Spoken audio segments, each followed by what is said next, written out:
It's that time again. You know that time where you want to hear about transfers, and this is the Transfer Show. I'm Trev Downey. I am joined, of course, by Dave Davis to discuss the latest, and there's a lot of latest, Dave.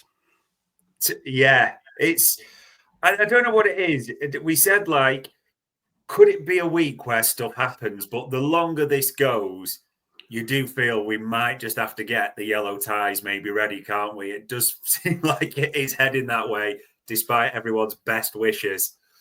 It does. It does. It's a long time since you and I had to break out our matching yellow tie and off the shoulder yellow dress combo, but it's looking very likely that it might happen. And you know what? I think if it gets to that stage, it'll also be one of those ones where we knew it was going to be useless no matter how gorgeous we look, Dave, because Liverpool don't do that last minute business. And I think it's this weekend into the early part of next week or bust is my take. But that's just me putting some cards on the table earlier on just to set up and maybe poke a few of the bears in the chat panel already. Let's see how we get on. Lovely to have you with us if you're joining us live.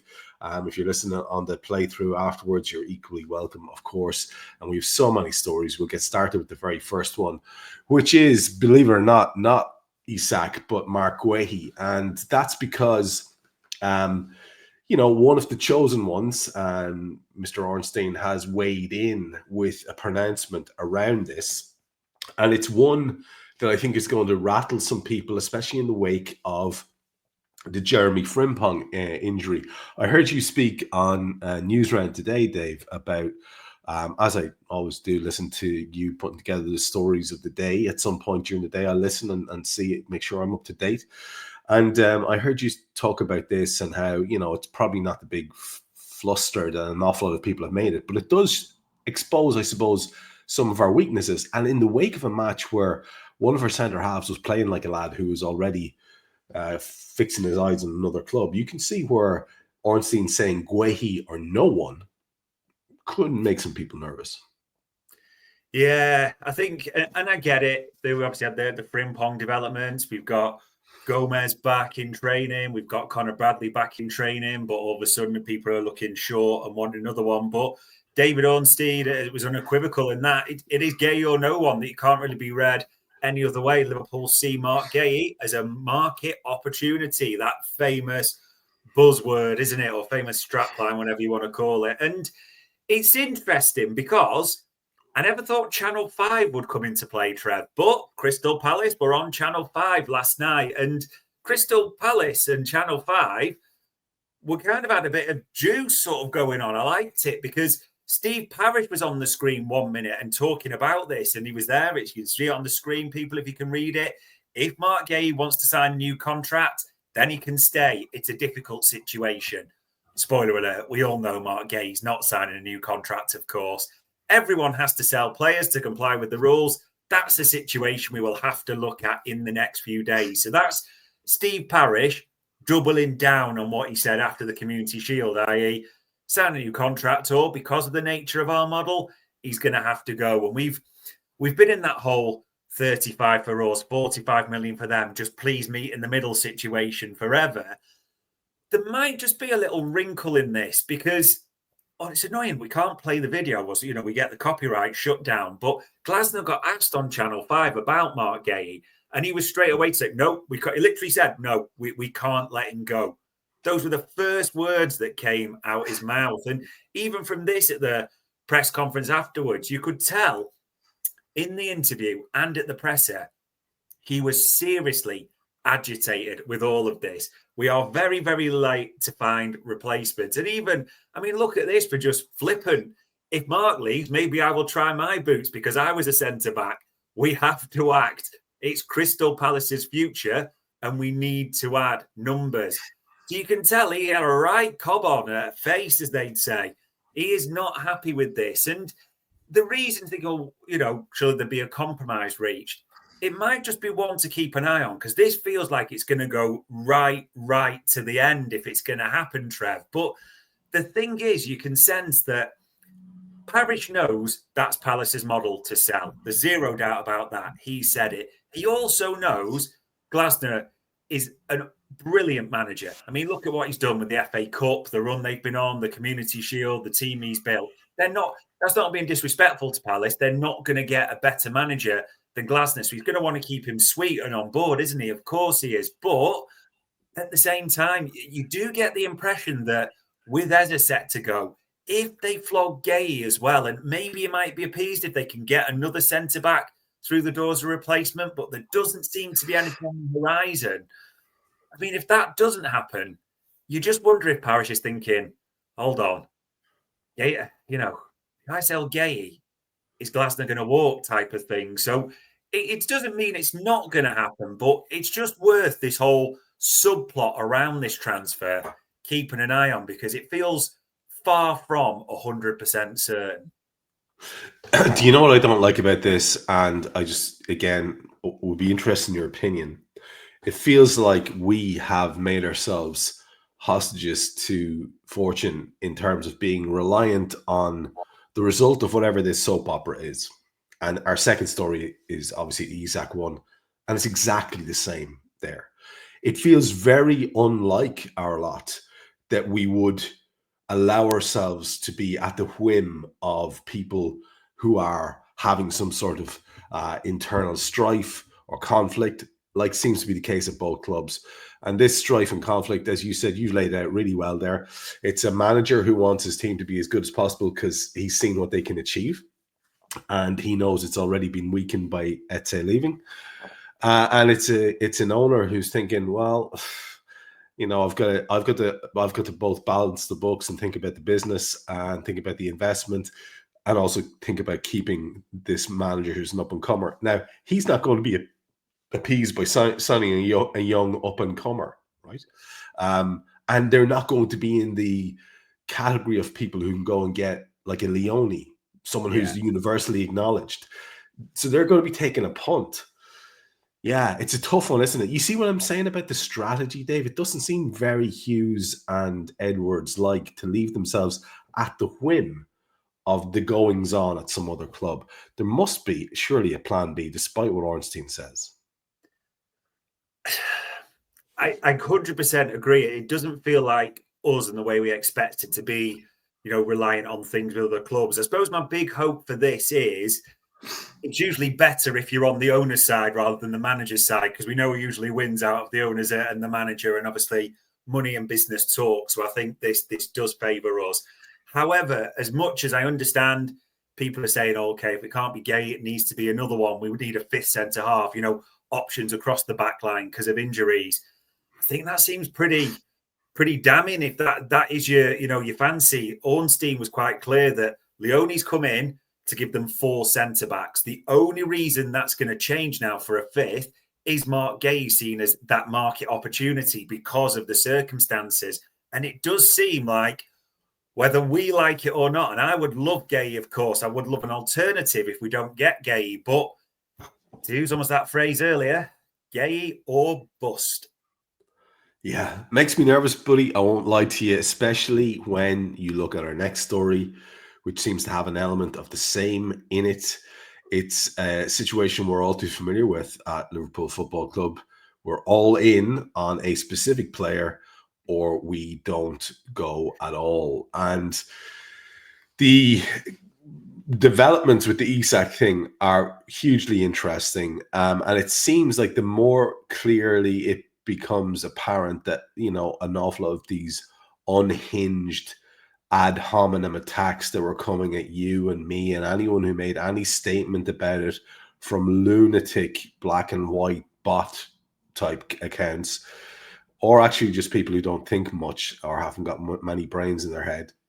It's becoming increasingly apparent that they were lunatics.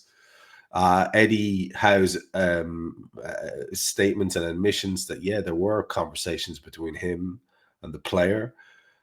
You could read that as, well, we told you that, and he's told you that, and it's appearing as if he's been quite decent in the way he's gone about his business, as opposed to the horrible rat who's turned his back on the hand that feeds him type of thing that was being built up in the media by the jingoistic types like Henry Winter and all the other mouths for hire when it comes to the petro state.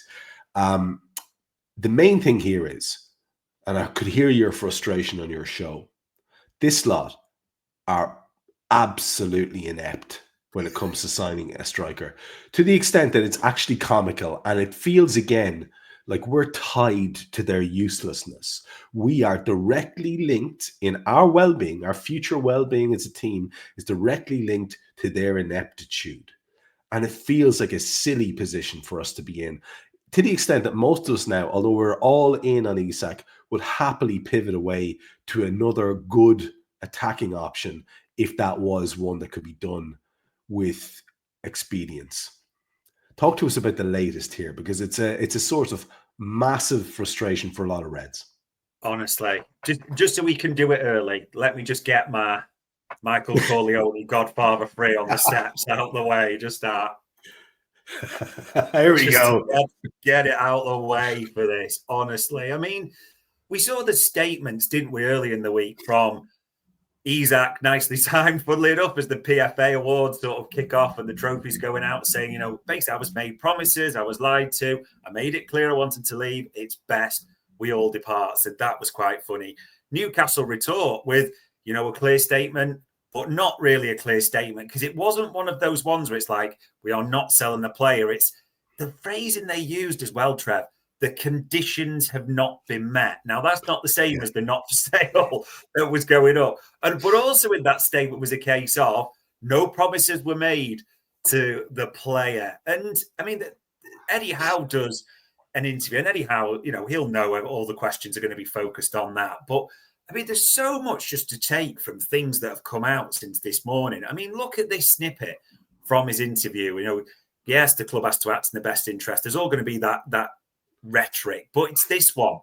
It looks like it is coming to an end, or it will come to an end pretty quickly. And when you heard that, you thought, yeah, keep talking, Eddie. This is the type of thing we're wanting to hear a little bit. But obviously, we're jumping back and forth. And this was the other one that really came out. Yeah, me and Alex had conversations towards the end of the season. I am not going to sit here and deny that. So naturally, he's followed up with, well, did he ask to leave? Because you said that. I have always said that individual conversations are better off remaining private. That was the latest statement of the Tory MP for Northumberland, really, wasn't it, in the style that was given? I mean, what possibly could they be talking about that, Eddie Howe doesn't want to be made public? I think that's the best you're going to get of an admittance, isn't it, really, from Eddie Howe, that they've had these conversations, exactly what was said. We all know really what's happened now. I think that was so illuminating. But it's like you said. I mean, we're seeing about 4 a day of these, aren't we, of Newcastle linked to a forward. I mean, look at this earlier today. Now it's Alexander Sorloth at Atletico Madrid. He's in the mix that are being discussed because Wolves don't want to sell Larson. Do you remember Strand Larson, the striker they were linked with, and they were only 5 million apart, but now it's not for sale as of yesterday. Nicholas Jackson back being mentioned by Romano and different bits. So all that comes in there. Honestly, it is just a case of a little bit like you. You feel that just one with Ramsey and another striker could tip the balance. And maybe, you get the sense Eddie Howe wants Isak gone, to be honest, don't you, from what he's saying as well? You're getting that sentiment. But they are just comically and classically inept at everything you need to do in football. Now, I have seen that a few of the Geordie journalists, even in the last hour or so, have said, well, maybe after the game on Monday, that's, might be the time. And of course, we knew it was going to go then. But does anyone have faith Newcastle are going to do one striker? Does anyone have faith Newcastle are going to do 2 strikers? I mean, if it's just one, we've got a shot, but it's reducing. If it's 2 they need to get Isak out the door, I think we're dead in the water, if you know what I mean, to be honest, as well. It's like you said, we are just at almost the whims of an inept organisation. And and it does have that feeling, and we've said it, you think it will happen, but the time that goes, if someone fails, at something 26 times in life, you don't have the greatest faith they're going to hit the board on the 27th attempt, do you, in all honesty? And as we said before you came live, in any other industry or walk of life, you would be sacked, wouldn't you, if you failed at something 26 times in a row? But only in football might you get a chance and just probably make a fortune off the back of it as well. So, listen, it may develop, obviously, but famous last words after Monday. I honestly feels like Groundhog Day. We're linking Newcastle with strikers. You can read it, people, as much as us. I'll let you decide how much faith you've got in them landing one or two. I'm sure you read as much as I do. I know you do, and I know you expose yourself to probably more of the opinions via journalists than I do. I make a point of not following journalists. It's absolutely your sort of bread and butter for your daily shows, and it's even very interesting to look at a little bit closer to home. I'm thinking of the tone of a piece from, say, Gibbo a couple of weeks ago. Was, look, this is happening. It's a shame the way it's panning out, but this is happening. And I think I read his latest piece there, and it appears as if there's a little bit of shaky ground there now. Look, it may not happen. And that's what people say. Even Dave Hendrick on the show today, may not happen, or yesterday, may not happen. That was absolutely not where people were. And I think the reason why people are being forced to actually take a step back is because, as you say, of the ongoing uselessness of Newcastle's recruitment strategy. And yeah, I'm picking up from you, bud, and I'm not trying to make you commit to anything. I'm not putting you on the spot like Brian Moore and Kevin Keegan in the penalty shootout. I'm simply asking you, is that your gut feeling that it still goes ahead? I'm looking at the chat panel. There's loads of people who are absolutely unequivocal. Yes, it's going to happen. We're signing him, etc. I'd love to have their faith. I don't know where their information comes from, because I don't have that faith, because I don't have that information. If I was to ask you, where do you land on this? Do you think it gets done? My gut feeling is now that it possibly doesn't. And I'm finding that a little bit of a worry, because I'm wondering where we pivot to next. We'll get to that, of course. Where are you? Where are you in terms of like the over under and whether it happens?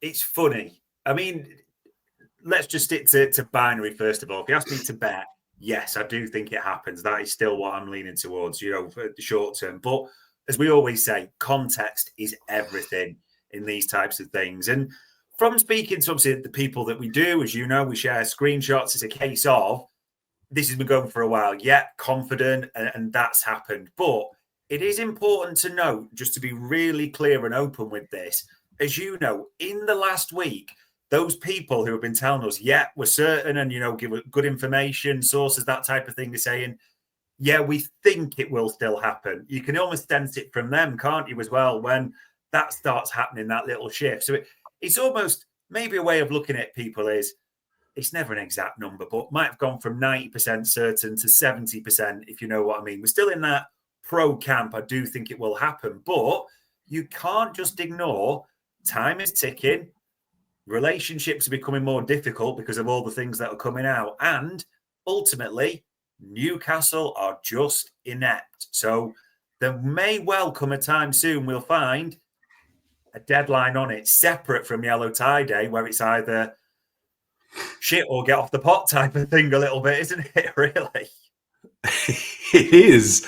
I just feel, I know an awful lot of people have just put their hands in their ears and they're saying la, la, la until after the Newcastle game. And that's fine. I get it. We also do have, and I wouldn't mind just before we finish up with Liverpool completely, I wouldn't mind talking about the overall picture just briefly, and interjecting that as a little bit of an editorial thing from my end of things. But let's just talk about the other links away, because the Harvey Elliott thing continues. We'll get there. But Chiesa is the man of the moment. He had his big moment in our game against at the weekend with this, or whatever it was. A brilliant goal, a great intervention. We had the fallout with the song and all the rest of it. The point is, he is on a bit of a high in his Liverpool career. And there's some really interesting things coming out by way of quotations and reports. You had a really interesting thing with the Bayern stuff. And there's also, I think, words from Arne along the lines of, this is a Chiesa I haven't seen before type of stuff. This all leads me to suspect that we may have our Italian hanging around. But there are other lads headed for the door. We're going to finish with a potential recruit, but let's get the other guys headed for the door out. Tsimikas, Bajcetic, McConnell. These are all looking like they may be on their way out. Kumas as well, likely. Yeah, it is quite a few heading for the exit door, as you said. Tsimikas, we all expect him to move on. Linked with Marseille. Funnily enough, he's on their list, but it is important to say a list because they are looking at other left backs. So another one, but it'd be interesting to see where Costas actually ends up. As you mentioned there, Luis Kumas, Birmingham have stolen a lead on that, haven't they? Out of Sheffield United and Wrexham. So that's set to be announced anytime soon. He will go there on a season-long loan. No clause, no permanent move inserted in there.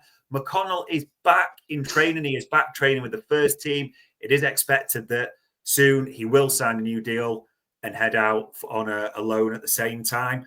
And Chiesa, now I just love this source because Bayern space. We all love Bayern space because remember the Vert saga, don't we? And everything that came out from him. So Bayern space, or the Vert's Mockingjay, as I like to call him, the hero we didn't know we needed. So he had a bit on this around Federico Chiesa and Bayern Munich. And actually that, they asked about that and it didn't get shut down. But speaking to his agent and the player, Federico Chiesa was unequivocal that he wants to stay at Liverpool and fight for his place, which, as you said, backed up everything after Friday night with his interview, didn't he? And even yesterday, Arne Slot in his press conference, exactly as you said, he's saying we're seeing a different Chiesa because he's had that pre-season. It's a lot different than what I saw last season as well. I mean, listen, it's Liverpool. So there's always a suspicion something could happen, don't get me wrong. But it is the full switcheroo of the summer, isn't it? What seemed an inevitable exit. All the smart money now says Fede stays and looks after his little brother Giovanni Leone for the summer, doesn't he, eh? It does.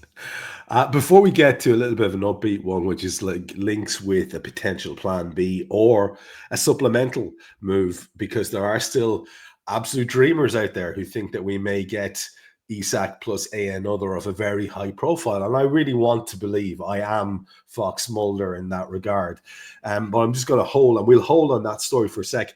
Can I just get you to have a quick look at this and see what you think? Because this is just basically Liverpool's business so far. Because I see there's a little bit of a debate about what's going on in terms of money in and out. Yeah. And so if we look at transfer market, we've got here's what's happened in terms of the money we've spent. Florian Wirtz, 125 euros. Hugo Ekitike, 95 million euros. Milos Kerkez, 46. Jeremy Frimpong, 40. Giovanni Leone, 31. And Pekshi came in for 1.78. We've also gone in Woodman, and that's our business, as well as Georgi Marilashvili, who came in previously. Now, the outs, I think that says there's a sum total there of 339 euros spent. The outs are Diaz, Nunes, Kwanzaa, Doak, Kelleher, Trent, and then Tyler and a few of these boys. Oh, sorry, Tyler Morton, Nat Phillips, Vyacheslav Yaros, who's a loan, and Harvey Davies, who's a loan. But the money in there is about 219. So we have sold very well. My question to you is, have we sold too well? Before we go to this last story, which addresses us supplementing the what's it called? The attack. Have we sold too well at this point in terms of it's likely we're going to add Harvey Elliott to that outgoing list?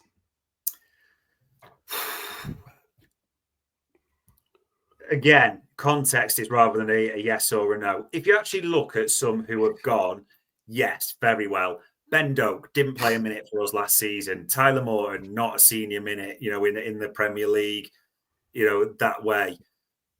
Trent, obviously the situation, getting a little bit of cash at the end and his wages paid, I thought that was a good move as well. Then you look and think, Kelleher, you might have wanted a bit higher, but with Marmadashvili, it's not the worst fee in the world. Kwanzaa hardly played, didn't he? They've got Leone in for a slightly lesser who they value higher. So it looks good in that sense. It's the top two, Trev, because the top two there, Nunes and Diaz, they took the most minutes, especially the top one there, Luis Diaz, isn't it? To be a good sale, you've got to make sure you cover his minutes and his output as well. And this is just the interesting situation, because the key thing about those top two, exactly as you said, we're going to come on to the last story, they're attackers, aren't they? And attackers' impact, output is always the biggest thing in a team, as we know. So you have got to be confident by the end of the window, if you're shipping out those two, you have got full replacements in. As it stands right now, if the window was to shut, we are short. And to be honest, if anyone said any differently, I think they're an absolute fool in the forward line. We would need blindingly good luck to be safe, or in good nick all the way to January where we could go again. So if it was to close now, no, it would not be good. If it was to close with Isak and Guehi through the door, I actually think it's very good overall, in the sense of, I get people would like another one on top of that and attack it as I would. But if you look at what Liverpool's attacking options were last season and compared them to what they are now with Isak through the door as well, that is a better collection, isn't it? A better pool, especially in the starting mix as well. However, as people are going to shout, we haven't gotten through the door yet. So if it's shut right now, you've got major concerns. And that is where we are a little bit. Time is ticking on this window. It is. And it brings us back to the hope. Someone in the chat saying, let us dream. Hey, we're not raining on anyone's parade here. No. We're just talking about what we actually see in front of us. And we, ahead of everybody else, you had this information last week about how Liverpool were looking for another versatile sort on top of Isak. Sky breaking it as if they were breaking it there. Was it yesterday, Dave? Yeah. And you had the link on our last show about how Penny Zahavi was in the crowd, and we all know who he's connected to. So can you run us down on that one? Because again, people dismissing the concept of Rodrigo out of hand. It's worth just talking it through on where that story is actually coming from, because it is interesting where it's coming from. Yeah, absolutely. I mean, Rodrigo wants to move. It's quite clear, he's not in favour at Real Madrid. That's why his agents are, intermediaries are in the UK looking at options for him. I mean, you're right. We said, if you want to look, people, just go back to last week's show where we told you Penny Zahavi was at Anfield the night of the game. We also told you he was meeting with Hugo Viana quite clearly at City, because that's where Rodrigo's looking. It's there if you want to doubt at all. And then, funnily enough, various others sort of put it out this week. So it is what it is a little bit. But it is an intriguing one, Rodrigo. The only big thing to say, and again, we've mentioned this on the show before, his wage demands were extortionate when they were put to us. And that kind of ended it, his initial inquiry that way. So if it is potentially back on the table, there's going to have to, a hammer to those wage demands, aren't there, realistically? So we'll have to see with that one as well. And also, as we mentioned about the versatile forward, Marc McAdam was on Sky yesterday going, Liverpool are looking at a versatile forward, someone that could play like a 9, a 10, left, right, exactly what we mentioned before as well. And he was clear that this is separate to Isak. This is not just Alexander Isak that Liverpool are looking at. And again, that you could say Rodrigo fits that bill. I get there's a lot of talk and excitement around Morgan Rogers, because it seems Villa could prepare to potentially sell him at the right price. I mean, doing a bit of digging on this, the info that we've got, as you know, Trev, is it's not going to be Isak and Rogers because of the finances, the money, the style of the deal that will be involved. That's a no-no. But if Isak is pivoted away from, you do wonder a little bit then, hold on, is Rodrigo now in the mix? So could Morgan Rogers be an option, which I think people are naturally excited about? And that's probably why you're seeing the name Morgan Rogers in the chat panel 80,000 times, because all the, sentiment is with Villa's PSR problems, they don't want to sell. But if someone makes them a tasty offer, it's going to be pretty hard to turn down in that regard as well. So, yeah, it is interesting. I mean, the only other thing to mention around Rodrigo before people get excited, it does seem that Spurs are back at the table, for Savinho, the City winger. And if Savinho does go, you'd probably guess where Rodrigo would end up ultimately as well, because who would pay those wages? So, yeah, the other forwards aside from Isak, they are on the table, or they're, it's being looked at, as we said. But again, it almost feels like it might have to be a bit of a pivot that way from Isak. Just a word from you on the Morgan Rodgers stories, because they're not exclusively linking Liverpool to Rodgers. It's more that Liverpool are looking for an attacker. Rodgers may be available, people putting 2 and 2 together and getting 5. But it is an exciting potential idea to get someone who is, I mean, I don't know where you land with this, but I just wanted to get your take on it really quickly. We tend to align on our player opinions. We were both a little bit sort of hinky about Xavi Simons, whereas I would go out on a limb and suggest that you would be as excited as I would if we did get Morgan Rodgers through the door. I think that would be fantastic.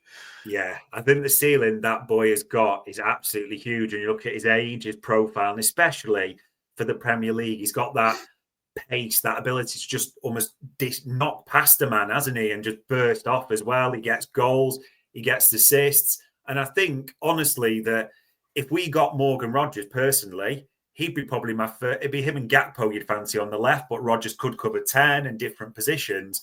I would like to almost see him become a starter quite quickly. So, yeah, if Morgan Rodgers came through the door, you would get excitement from me 100%. Yeah, squared.